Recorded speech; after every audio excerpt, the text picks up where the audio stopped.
다니엘 세일의 특별 새벽 기도의 15번째 날입니다. 우리 앞뒤자분들과 이렇게 인사하겠습니다. 신앙의 한계를 돌파합시다. 성장의 한계를 돌파합시다. 이렇게도 인사하겠습니다. 인생의 고점을 찍읍시다. 축복의 고점을 찍읍시다. 마지막으로 우리 다니엘 세일회가 끝나가는 이 시점에서 이렇게도 인사하겠습니다. 6일 남았습니다. 네, 6일 남았습니다. 주일 하루를 빼면 5일, 주일 하루를 빼면 이제 5일 남았습니다. 근데 마지막에 오늘 좀 빈자리가 있는 것처럼 마지막에 고비가 있습니다. 딱 2번 찾아오는데 한 번은 토요일 날 찾아오고 한 번은 월요일 날 찾아옵니다. 그러니까 아직까지 한 번도 안 빠졌으니까 이제는 뭐 3번이라 그랬으니 한두 번 정도는 빠져도 되겠네라는 생각이 무의식 속에 자리 잡는 순간 토요일 날 일어나기가 어렵고 갑자기 토요일 날 주일 날 놀러 갈 생각이 들고 없던 약속이 잡히고 월요일 날 알람이 안 맞춰져서 마지막에 이제 삐끗하는 경우들이 좀 있거든요. 그래서 여러분 토요일 한번 위기고 월요일 한번 고비라는 것을 기억하시고 마지막까지 깨어 있으셔서 끝까지 완주하시는 저와 여러분이 되시기를 주님의 이름으로 간절히 축원합니다. 여러분, 어제 설교의 주제는 사역자를 세울 때 금식해야 된다. 사람을 세울 때 금식해야 한다라는 것이었습니다. 근데 오늘 설교의 주제는 세워진 사람을 위하여 금식하라. 사람을 세울 때 금식하라. 세워진 사람을 위하여 금식하라라는 것입니다. 여러분, 오늘 본문은 사도 바울이 전도 여행 중에 고난이라는 말로는 조금 부족한 환난을 당하는 죽을 위기를 겪는 장면입니다. 근데 그럼에도 불구하고 이 고난과 환난을 이기고 사도 바울은 복음을 전하다가 이제는 더 이상 그 성에서 복음을 전할 처지가 되지 않자 포기하는 것이 아니라 오늘 본문 23절에 보니까 자기를 대신할 장로들을 세우고, 그러니까 내가 그 일을 감당하지 못하겠으면 여러분 내려놓는 것이 아니라 나를 대신하여 감당할 수 있는 사람을 세우는 것이 교회의 중직자고 IBM, 제가 자주 얘기하는 이사들의 리더들의 가장 마지막 사명이라는 거죠. 자기를 대신할 사람들을 세워요. 근데 23절에 보니까 각 교회에서 장로들을 택하여 금식기도 하고 사람을 세우고 나서 이 세워진 사람을 위하여 사도 바울이 맞아 죽을 위기에 맞아 죽은 위험 후에 있음에도 불구하고 뭘 해요? 사도 바울이 금식을 하는 거예요. 사람을 세우기 위하여 금식하고 세워진 사람을 위하여 사도 바울은 또 금식하고 나아가더라는 거죠. 여러분, 특별히 오늘 본문은 그냥 기도하는 것이 아니라 금식하며 기도했다. 아니, 왜 사람을 세울 때 기도만 하는 것이 아니라 금식까지 하면서 사람을 세워야 되지? 사람을 세우고 난 이후에 그를 위하여 기도하고 중보하는 것에서 멈추지 않고 왜 초대교회 성도들은, 왜 하나님의 사람들은, 사도들은 기도하는 것에서 멈추지 않고 금식까지 하였을까? 요게 이제 중요한 거예요. 한 단계 업그레이드된 신앙. 여러분, 내 인생의 문제는 그냥 그런 기도가 아니라 큰 믿음과 큰 기도, 큰 순종과 헌신 가운데 이게 돌파되어지는 거지. 일상적인 기도의 수준으로는 내 인생의 문제가 풀리고 열리지 않는다는 거죠. 여러분, 사도 바울이 사람을 세울 때 금식하고 사람을 세운 후에 금식하며 나아갔던 이유는 큰 직분에는 큰 은혜와 능력, 축복이 뒤따르지만 반대로 큰 시험과 유혹, 사단의 계계와 장난도 뒤따르기 때문입니다. 여러분, 목회를 하면서 저는 주변에 목회자들이 넘어지는 것을 너무나 많이 봤습니다. 여러분도 쓰러진 목사들, 넘어진 목사들, 실족하는 목사들 많이 봤잖아요. 그래서 성도들이 받은 상처의 거의 대부분은 목사로부터 받은 상처거든요. 그러니까 저 목사님이 이 목사의 쓰러짐, 목사의 넘어짐, 목사의 변질됨을 보는 경우들, 그러니까 정말 안타까운데 목회자들이 넘어지는 것을 너무나 많이 봅니다. 그때마다 안타까운 마음이 그지없지만 그러면서 느끼는 한 가지 사실은 무엇이냐? 요즘 목회자들의 영적인 수준과 도덕적인 수준이 너무나 떨어진다. 목회자들의 영적인 수준, 도덕적인 수준이 너무나 떨어져서 아니 그것도 못 이겨? 그것도 못 넘어?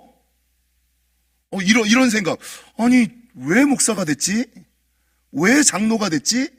아니 그런 시험도 그런 장난도 못 이기면 아니 못 이길 거면 왜 목사가 되고 아니 목사라는 직분 앞에 장로라는 직분 앞에 교회의 큰 직분 앞에 은혜와 축복과 능력만 뒤따르는 것이 아니라 시험과 유혹과 계계와 장난이 있을 거라는 거 뻔히 아는데 그것도 이기지 못할 거면서 그것도 넘어서지 못할 거면서 왜 이 길을 갔지? 라는 생각이 드는 거죠. 여러분 반면에 또 하나 드는 생각은 여러분 목회자의 영적 수준과 도덕적인 수준이 떨어질 뿐만 아니라 반대로 야 사탄의 계계와 장난 시험과 유혹이 강해졌구나. 이걸 점점 느끼는 거죠. 여러분 생각해 보세요. 여러분이 살아오면서 여러분 주변에 넘어진 목회자를 한 명 이상은 보셨을 거예요. 근데 그 목사가 바뀌었다는, 넘어졌다는, 쓰러졌다는, 변질됐다는 소식을 듣는 그 순간 제일 먼저 들었던 생각이 뭐예요? 그 목사님이 그럴 목사님이 아닌데, 그분이 그럴 사람이 아닌데, 이런 생각 안 드세요? 에이, 그분은 그럴 줄 알았어. 이건 쓰레기고. 그럴 줄 알았어. 이거는 처음부터 가짜고. 아니, 쓰러졌다는 얘기를 들었을 때, 그분이 그럴 분이 아닌데, 그 사람이 그럴 사람이 아닌데, 라는 생각이 드는 이유는 뭐예요? 여러분, 그 사람의 영적인 수준과 도덕적인 수준이 떨어졌다라는 것 뿐만 아니라 사탄의 계계와 장난, 시험과 유혹이 강하다는 거예요. 그래서 여러분, 그 사람이 원래 믿음이 없던 사람이 아니에요. 원래 신앙이 없던 사람이 아니에요. 근데 그 사람이 가지고 있는 믿음과 능력보다 사탄의 계계와 장난, 시험과 유혹이 큰 거예요. 그러니까 그 시험과 유혹 앞에 쓰러지고 넘어지고 삐끗하는 사람들이 정말 많이 생긴다라는 것이죠.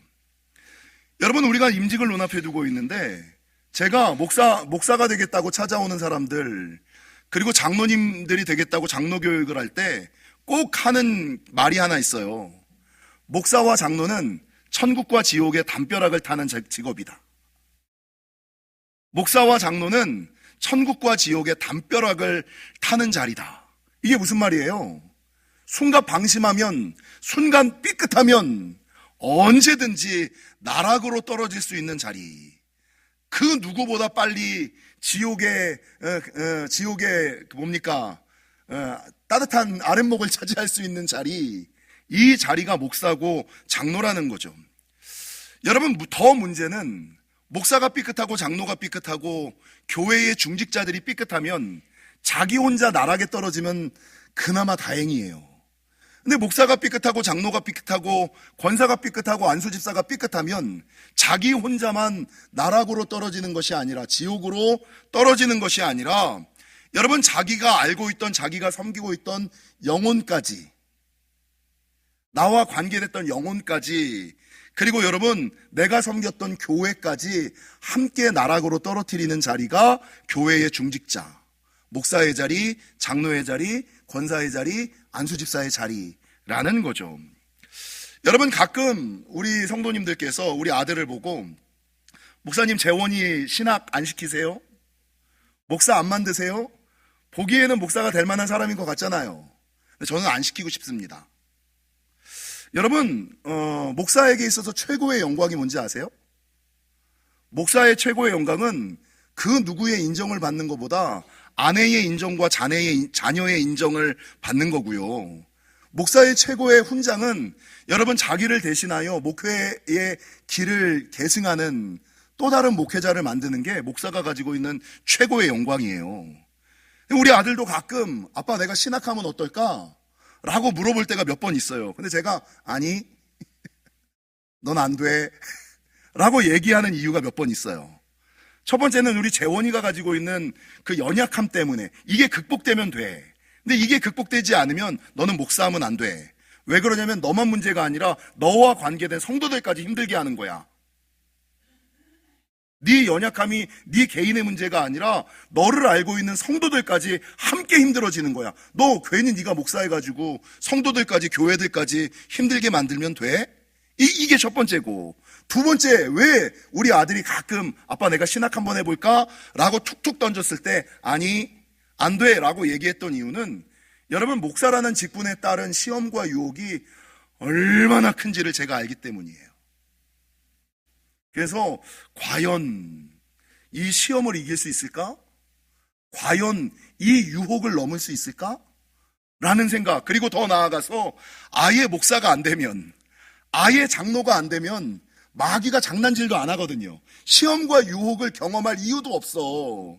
근데 괜히 그 목사라는 자리, 장로라는 자리가 주는 은혜와 축복, 능력을 바라고 그 자리에 됐다가 사단이 주는 시험과 유혹, 개개와 장난 그 앞에 섰을 때 과연 자기 자신을 지킬 수 있을까? 시험을 이길 수 있을까? 장난을 넘을 수 있을까? 이걸 제가 경험해 보니까 야 그냥 아예 안 하는 게 좋아. 이게 이길 수 있는 사람이 되면 목사해도 되고 장로해도 되는데, 이걸 이길 힘과 능력이 영적인 수준과 도덕적인 수준이 되지 않으면 여러분 목사와 장로가 가지고 있는 그 영광과 은혜, 축복과 능력을 바라보며 그 자리에 올라서서는 안 된다라는 것이죠. 그래서 저는 많은 목회자 후배 목사들한테 자기 절제와 자기 반성, 자기 객관화, 이게 되지 않는 사람들은, 여러분 자기 절제와 자기 반성, 자기 객관화가 되지 않는 사람들은 교회의 중직을 맡지 마라. 그게 오히려 네 영혼을 위하여, 교회를 위하여, 하나님 나라를 위하여 좋다라고 말합니다. 사랑하는 성도 여러분, 사도 바울은 사람을 세울 때 금식하고 세워진 사람을 위하여도 금식했습니다. 마찬가지로 우리도 사람을 세울 때 금식하며 나아가셔야지 되고, 세우고 나서 그만두는 것이 아니라 세워진 사람이 맡겨진 사명을 끝까지 안전하게 잘 감당할 수 있도록 그냥 기도하셔서는 안 되고요, 금식하며 기도해 주셔야지 돼요. 금식하며 기도해 주셔야지 돼요. 말씀을 묵상하다가 스가랴 13장 7절의 말씀이 발견됐어요. 스가랴 13장 17절은 이렇게 기록합니다. 만군의 여호와가 말하노라, 칼아 깨어서 내 목자, 내 짝된 자를 치라. 그러니까 여러분, 내 목자는 목사, 장로 이런 사람들을 얘기하는 거예요. 초대교회는 목사가 장로고 장로가 목사였거든요. 내 목자, 내 짝을 치라. 목사와 장로, 교회의 중직자는 하나님을 대신하여 영혼을 섬기는 자고 하나님의 짝이에요. 짝, 배우자, 동반자 이런 뜻이에요. 근데 목자를 치면 양이 흩어지려니와, 목자를 치면 양이 흩어지려니와 작은 자들 위에는 내가 내 손을 들이우리라. 그러니까 여러분, 이 말씀이 뭐예요? 만약에 마귀가 교회를 흔들 때, 영혼을 흔들 때 제일 쉬운 방법이 뭐예요? 성도 한 사람 한 사람을 시험과 유혹에 들게 하는 것이 아니에요. 목사 하나 실족시키면, 장로 하나 실족시키면, 권사 하나 이상하게 만들면, 안수집사 하나 삐끗하게 만들면 나머지는 알아서 무너지는 거예요. 그러니까 목자를 치면 양이 흩어지려니와, 마귀의 가장 손쉬운 전략과 방법은 여러분 교회를 대표하는 목사를 쓰러지게 넘어지게, 장로를 쓰러지게 넘어지게, 권사와 안수집사를 삐끗하게 만들어서, 이상하게 만들어서 여러분 그 사람과 관계된 영혼들과 교회를 흔드는 것, 이게 마귀가 사용하고 있는 가장 좋은 방법이고 전략이라는 겁니다. 여러분, 반면에 목사 한 사람이 바르게 서면, 장로 한 사람이 바르게 서면, 권사 한 사람이 바르게 서면, 여러분 안수집사 한 사람이 바르게 서면 영혼이 살아나고 교회도 살아나죠. 현대 부흥사의 아버지라고 얘기하는 찰스 핀이라는 분이 계세요. 우리가 잘 모르는 분 중에 찰스 핀이라는 분이 계신데, 이 찰스 핀이는 19세기 마이크 확성기가 없던 시기에 50만 명에게 복음을 전했던, 그러니까 부흥사 중에 부흥사의 아버지, 이게 찰스 핀인데, 여러분 이 찰스 핀이가 그렇게 큰 사역, 많은 사역을 감당할 수 있었던 비결은 이 찰스 핀이가 전도 여행하는 모든 기간 동안에 그와 동행했던 여자 2명 때문이에요. 여러분, 이 피니 목사님은 지금으로 치면 교회의 권사님들, 교회의 권사님들 두 분을 전 세계 어느 곳에 가서 부흥회를 할 때마다 함께 동행을 했어요. 여러분, 재작년에 우리 세계로 금난교회 주성민 목사님 오셔서 부흥회 할 때 여기에 누가 앉아 있었어요? 연대의대 교수가, 연대의대 의사가 앉아 있었잖아요. 장로님이, 의사 장로님이 앉아 있었잖아요. 여러분, 작년에 반야월 교회 이승희 목사님께서 뭘 얘기하셨냐면, 자기가 해외 집회에 가면 자기 교회 장로 부부가 다 따라온대요. 자기 교회 장로들이 다 따라온대요. 생계를 다 내려놓고. 여러분, 왜 그럴까요?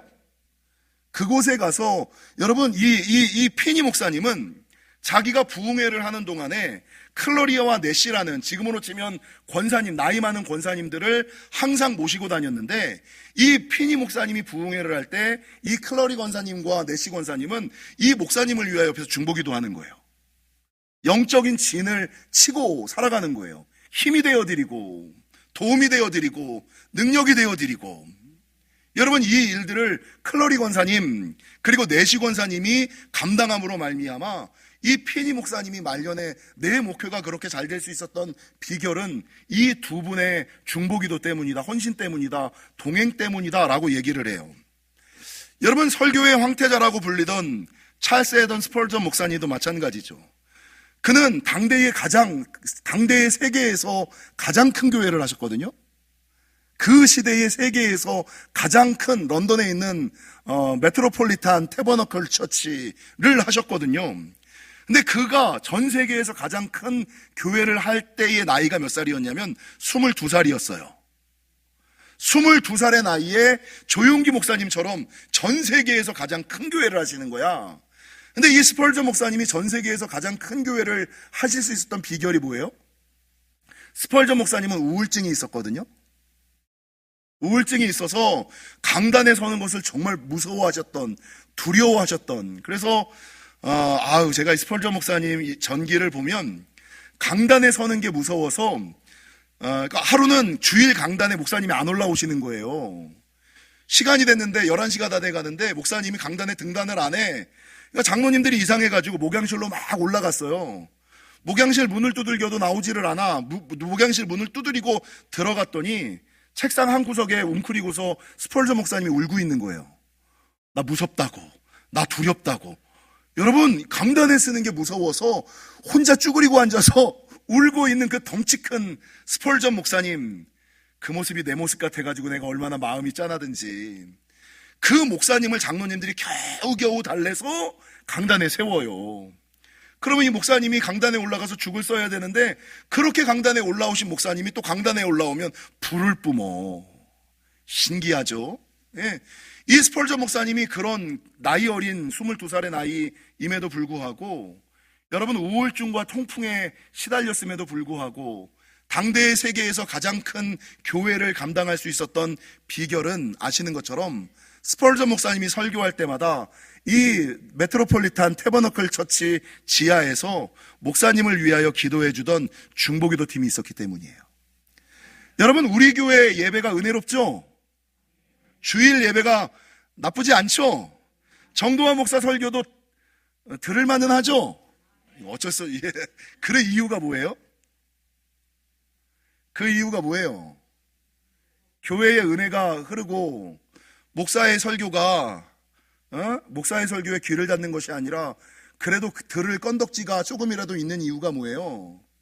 여러분, 우리 교회 권사님들이 1부 예배할 때, 우리 교회 권사님들이 2부 예배할 때 3층 새가족실에서 예배를 위하여, 목사를 위하여 중보기도 하고 있다는 거 아세요?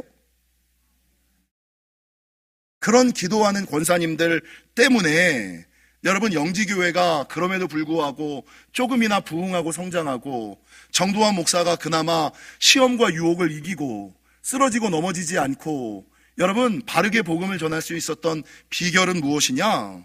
이 모든 중보기도자, 피니 목사님의 클러리 권사님, 넷시 권사님처럼, 여러분, 스펄전 목사님에게 중보기도처럼 우리 영지교회에 주일날 예배를 위하여, 목사를 위하여 기도해 주시는 주일 중보기도 모임 때문이다라는 거죠.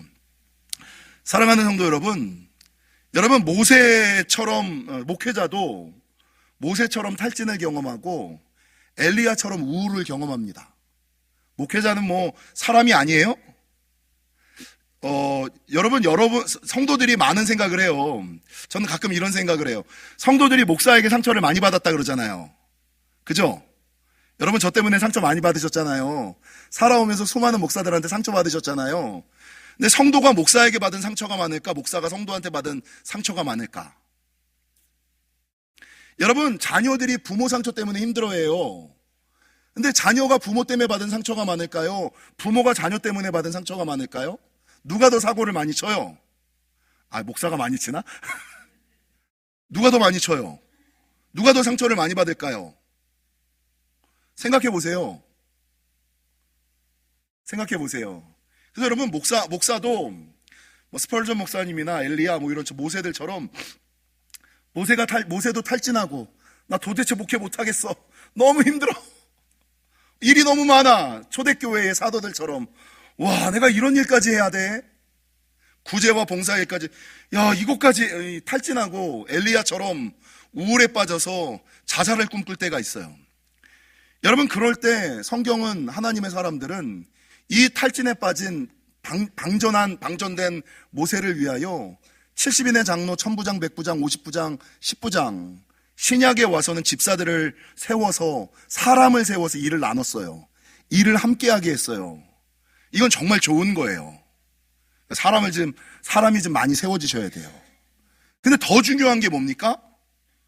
사람을 세우는 것에서만 머무르는 것이 아니라 여러분 그 목회자가 그 장로님이 세워진 사람이 세워진 자리에서 맡겨진 사명을 잘 감당할 수 있도록 우리가 기도를 넘어 뭐 해야 돼요?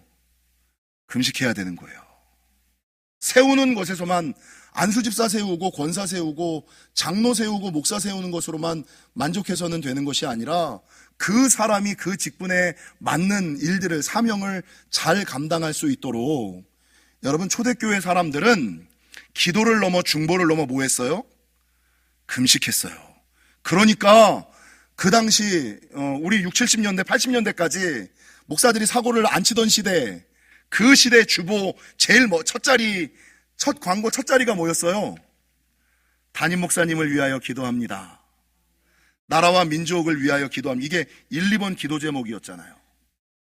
근데 80년대 이후에 교회 성도들 중에 담임 목사를 위하여 목회자를 위하여 나라를 위하여 민족을 위하여 열방을 위하여 중보 기도하는 게 싹 사라졌잖아요. 그러니까 목사들이 떨어지고 시험에 들고 유혹에 빠져버리는 거예요. 사랑하는 성도 여러분, 장로나 권사나 안수집사나 교회 성도들의 사명 가운데 하나를 세상 사람들은 견제라고 생각해요. 목회자를 견제하는 거. 목회자를 견제하는 게 장로의 사명이야. 목회자를 견제하는 게, 장로를 견제하는 게 안수집사의 사명이야. 이거 다 세상 소리고요. 여러분, 하나님이 원하시는 건 뭐예요? 견제하는 게 아니라 뭐 하는 거예요? 격려하는 거죠. 안수집사님들이 자신들을 대신하여 하나님의 일을 많이 하는 장로님들을 좀 격려하고 존경하고 견제하는 것이 아니라 격려하셔야지 되고, 제일 중요한 건 뭐예요? 목회자를 위해서 견제나 격려가 아니라 뭐예요? 여러분 보호해 주셔야 돼요. 보호해 주셔야 돼요. 영적인 진을 둘러 진쳐 주셔야 돼요. 시험에 빠지지 않게, 유혹에 넘어가지 않게, 목회자를, 교회의 중직자들을 내 기도로, 그냥 기도가 아니라 금식하면서까지 그 영혼을 보호할 때, 그래서 여러분, 좀 심한 말이지만 내가 목회자를 위하여 기도한 적이 있나? 기도한 적이 없으면 욕하지 마십시오 이런 말 하면 안 되나? 내가 목회자를 위하여 금식하지 않았다면 실족한 목회자를 향하여 손가락질 하시면 여러분 안 돼요. 왜? 영적인 수준과 도덕적인 수준이 떨어지는 것도 문제지만 요즘 시대는 사탄의 계계와 장난이 더 큰 시대를 우리가 살아가고 있기 때문입니다. 여러분, 교회의 장로님들은 목회자를 보호하는 사람이에요. 목회자를 대신하여 앞장서서 화살을 맞아주는 사람, 세상의 비난과 손가락질을 받는 사람이 장로님들이, 우리 장로님들 그 역할을 좀 해주셨으면 좋겠어. 목사가 욕을 먹으면 교회가 무너져요. 그래서 장로들은 목사를 대신하여 욕먹는 사람들이 장로, 목사를 대신하여 쓴소리를 하고 나쁜 소리를 하는 게 목사고 교육자, 그러라고 장로가 세워진 거고, 그러라고 부교육자들이 있는 거예요. 자기가 드러나려고 부교육자가 있고, 자기가 싫은 소리 안 들으려고 부교육자가 있고, 장로가 있는 게 아니에요. 장로는 목사를 대신하여, 목사가 욕을 먹으면 목사가 전면전에 나서면 그건 끝난 거거든요. 그러니까 목사는 극단적인 상황으로 가면 안 되고 늘 그냥 좋게만 있어야 되는 거예요. 그래야 말씀의 은혜가 돼요. 이 장로와 부교육자의 사명이 이거예요. 그리고 권사의 사명은 뭐예요? 여러분, 찰스 피니 옆에 클러리와 내시 권사님이 있었던 것처럼 여러분, 권사님들은 영혼의 어머니, 성도들의 어머니, 우리 정성진 목사님 와서 권세권자가 아니라 권할권자다. 권사는 영혼들을 위로하고 권면하는 게 권사다. 근데 권사의 또 다른 사명 가운데 하나는 목회자의 보호자예요. 특별히 목회자의 기도 동역자가 이 피니 목사님의 클러리 권사님과 내시 권사님 같은 분이 여러분, 목회자에게 있어서 정말 중요한 권사의 직분이고 사명이라는 거예요. 그래서 여러분 보십시오. 위대한 목사들은 꼭 자기의 영적 어머니가 있었어요. 육신의 어머니가 아니라 영적인 어머니가 있었어요. 사도 바울에게 그 누구처럼 여러분, 목회자의 모든 필요를 채우고 목회자들을 보호하고, 그래서 목사가 권사에게 영적인 어머니라고 얘기를 해. 옛날에 그런 거 많이 보셨죠? 목사님이 권사님한테 내 영적인 어머니야, 내 영적인 어머니야, 힘들고 어려운 것은 그 권사님에게 말하는, 그리고 목사가 시험에 빠질 때 권사님이 나와서 목사를 잡아주는, 이게 여러분 권사의 제일 중요한 사명 가운데 하나예요. 영혼들의 보호자이자 목회자의 동역자, 이게 권사의 제일 중요한 직분임을 기억하시고, 지금 권사님들 여러분, 다른 직분은 물론 다른 직분을 다 하셔야겠지만 권사의 가장 중요한 직분은 교회를 위하여, 목사를 위하여, 성도들을 위하여 기도하는 것이 1순위 사명임을 좀 기억하시고, 우리 영지교회 중보기도, 주일 중보기도 모임이 다 원로들로만 구성됐는데, 여러분, 우리가 주일 일부 예배를 사역자 헌신자 예배로 드리는 이유는 안수집사 권사님들은 그 예배 드리고 가라는 게 아니에요. 일부 예배 드리고 2부 예배 때 뭐 하라고요? 사역하라고 일부 예배를 드리는 거죠. 일부 예배 때 미리 와서 교사들 일부 예배 드리고 2부 때 사역하는 것처럼 안수집사 권사 장로들은 일부 예배 드리고 나서 집으로 그냥 가갖고 쉬는 게 아니라, 여러분, 기도의 사명이 있는 분들은 3층 새가족실로 가서 중보기도의 사명을 감당하고, 교제의 사명이 있는 분들은 사람들에게 인사하고, 안내의 사명이 있는 사람들은 안내하고, 관리의 사명이 있는 사람들은 3층부터 지하 2층까지 한 바퀴 교회 둘러보고, 더드림센터까지 살펴보고, 아이들까지 인사하고, 이게 교회의 중직자들의 사명임을, 우리가 일부 예배를 드리는 이유임을 기억하시고, 바라는 것은 우리 영지교회가 사람을 세울 때만 기도하는 것이 아니라 금식하시기를 축원하고, 사람을 세우고 나서 땡치는 게 아니라 세워진 사람을 위하여 기도할 뿐만 아니라 금식까지 하시면서 나아가셔서 세워진 사람들을 좀 보호하시는, 견제만 하지 마시고 보호하시는 저와 여러분이 되시기를 주님의 이름으로 간절히 축원합니다.